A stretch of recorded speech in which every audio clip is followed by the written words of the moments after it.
I'm sitting here with mindfulness author Ora Nadrich, who I have spoken to before. And today I wanted to talk to her about her most recent book. And it's called Time to Awaken. Now, as we all know, the last few years have been very interesting. Rather a lot has happened. Our world has sort of turned upside down. There have been a lot of challenges in many areas.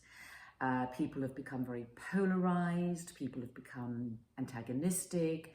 People's mental health has suffered. Their physical health has suffered. And Ora has now written a book trying to process and look very honestly at what has happened through the lens of mindfulness. I have only just started it, so I would love to talk to you about it and, hear what you have to say about it, why you wrote it, and what you've put in it, really. Well, as a mindfulness practitioner and an author, I've written, 4 books. This is my 4th book on mindfulness, and with the world changing so radically as it has, we've never seen in our lifetime a world, the entire globe was gripped by something that was called a pandemic, that a novel virus came into our lives and it turned us upside down. And we all went into a very, very heightened state of panic and fear. And so, being in a state of fight or flight is not a state you should be in for a prolonged period of time. It's very unnatural to be in that state. And people are still in it, I think. People are still in it, Yeah. Exactly right, Glynis. So we have to learn how to navigate these difficult times, these challenging times, which they are. And we have to be able to make choices for ourselves. And where mindfulness comes into play so importantly is mindfulness is the practice of awareness. It's being in the present of our lives, the present moment of our lives with total awareness. You don't want to be in a constant state of heightened fear and make decisions out of a state of fear. What I say in Time to Awaken, we should not be making some of the most important decisions of our lives, especially health decisions, when we're in a state of fear. So when we incorporate mindfulness into our life, even when we're up against tremendous challenges, it helps us to be able to just take that pause, to take even that breath, to say, let me really look at this in a way so that I can make very healthy decisions for myself, and not just go along with the panic or the mania or the fervor of what everybody else is doing. What are the right decisions for me? And can I base those decisions from a place that seems very sound and logical and healthy for myself? Well, that makes total sense, because how can you possibly make important decisions when you're in a state of fear? Right. And also, you mentioned logic, and so many things just haven't added up, and so many things just don't seem to have been logical.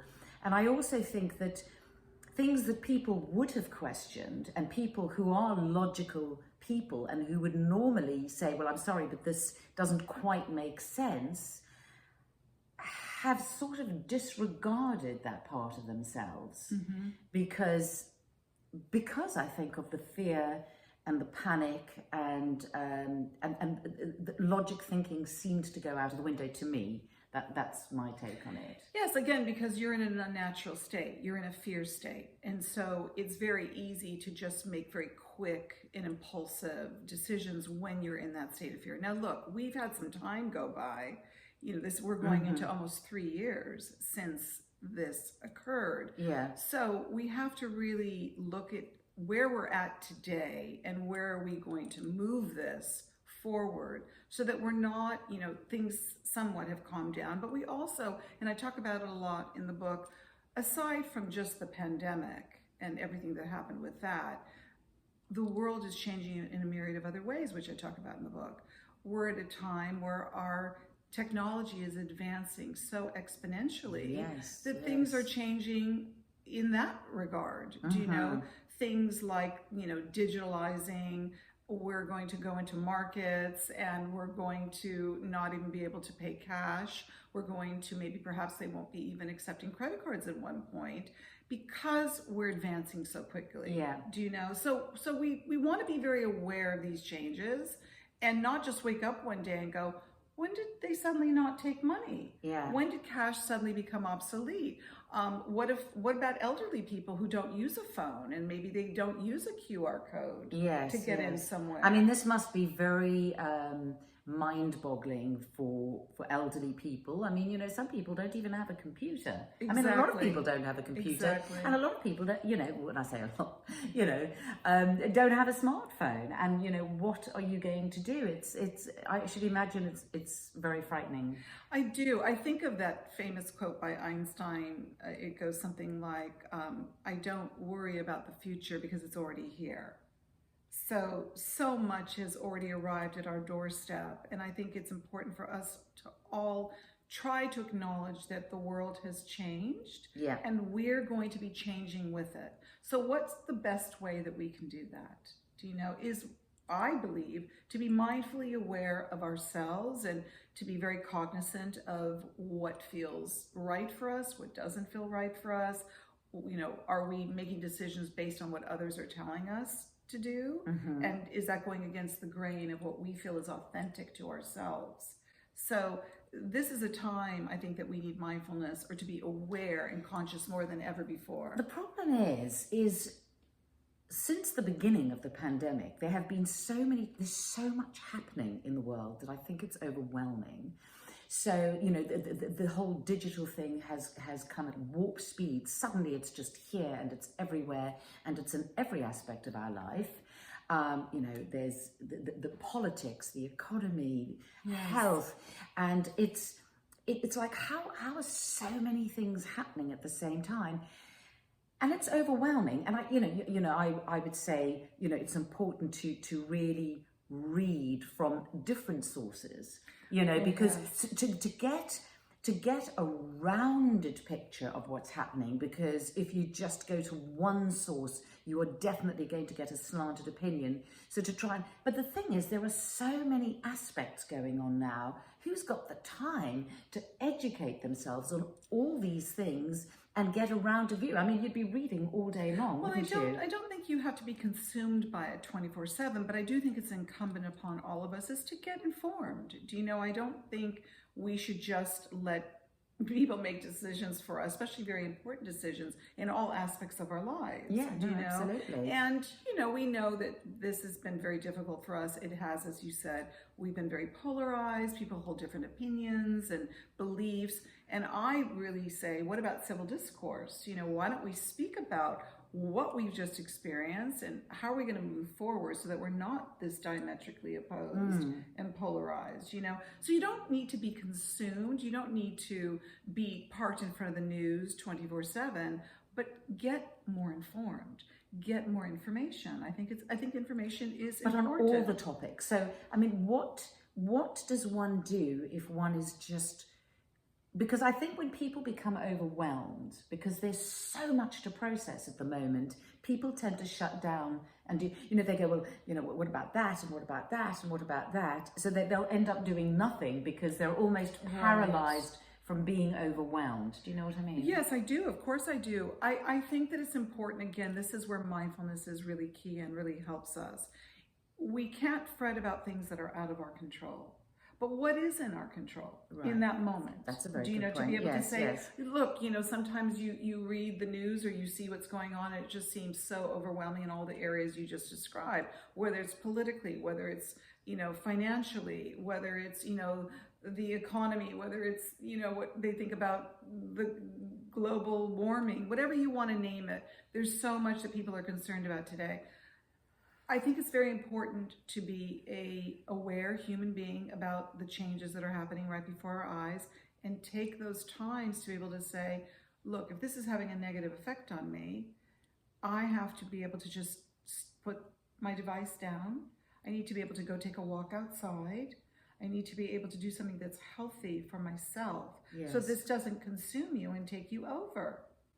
Well, Because it can. It most certainly can. And we all felt that way. We did. And I think, in the height of the pandemic, I think a lot of us were parked in front of the news all day. I know I was. And I know that it really was not good for me. And in the end, I just stopped watching it because I couldn't take it anymore.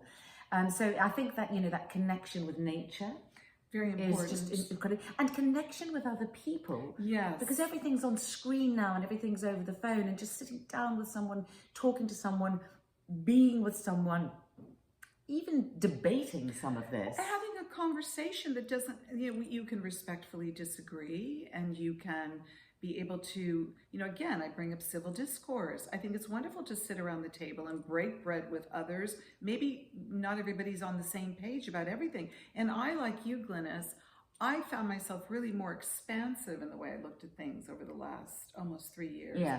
I started to, you don't want to just look at people or read articles or watch news sources that just agree with everything you think. Yes. You want to be able to look at things from all angles. Well, we can't be that narrow-minded. Well, people have got into their own little echo chambers. Yes. Which is why people, it's either this or it's that. And then they just hear what their side is saying, which is, it's just not good for the human race. No, it's is it? not. It's not. People should be able to disagree. Exactly right. And maybe we can learn from one another. Well, of course. And there are always two sides to a story, and everybody believes their side so fervently.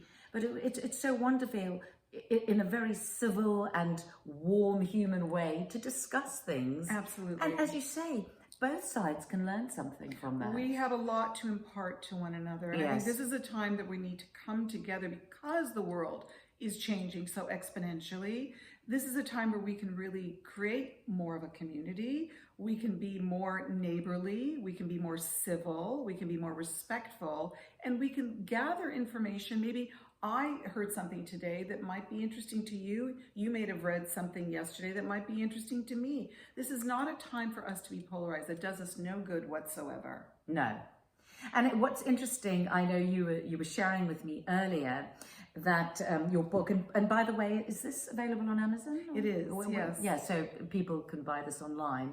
And you, as you said, you've written 4 books, which have all done extremely well, and your one book, Live True, was voted one of the top 100 mindful books of all time, which is incredible.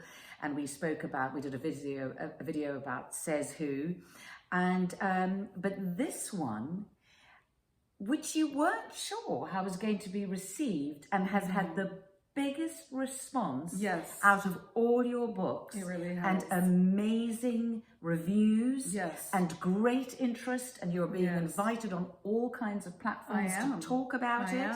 So I find that very interesting. Thank you. I find it very interesting too. And I did not know how it was going to be received.